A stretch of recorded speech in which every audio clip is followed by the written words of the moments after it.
I'm CBS 4's George Estevez, and this week's Good For You is about feeding South Florida. Find out why one local company is shutting down its cafeteria with the hopes of raising money. That story coming up. And now this week's Good For You is all about feeding South Florida. Workers at a local advertising agency are giving up their lunch money to send a different kind of message.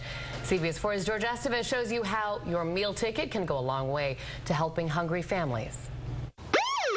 No, these people are not setting up a crime scene. They are setting up a table, but not for lunch. It's to keep people from eating their lunch. We came up with this idea of No Lunch Wednesday. Did she say no lunch? I'm not starving anybody, but if they could donate whatever money they would spend at lunch to Feeding South Florida, then we could make that contribution. Oh, okay then. So a small contribution to make a big difference for so many in need. It's the working poor who have 2 or 3 jobs but have to decide, do I pay my mortgage?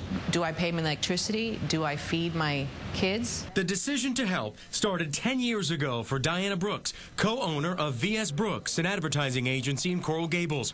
Since then, VSBrooks has been marketing and advertising for the nonprofit Pro Bono, a much-needed push for Feeding South Florida, who for 30 years has been providing families with food and now supplies 600 other nonprofits. Every person has the ability to make a difference by making a donation to help those who are hungry. This has been an especially tough year for the nonprofit.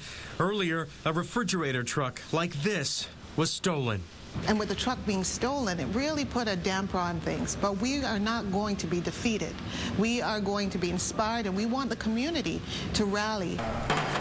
And now, with this mock lunch table in the lobby of VSBrooks office building, the agency hopes to encourage others to also give up their lunch money. After all, $5 is enough for 25 meals. It's really been a lesson to everybody here that the people who need food assistance are people that we might even know.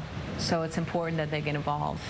So this program will last about 6 weeks, and VSBrooks hopes to donate enough money to help contribute to the $1 million Feeding South Florida hopes they get if you too do a contribution drive. In Coral Gables, George Estevez, CBS 4 News.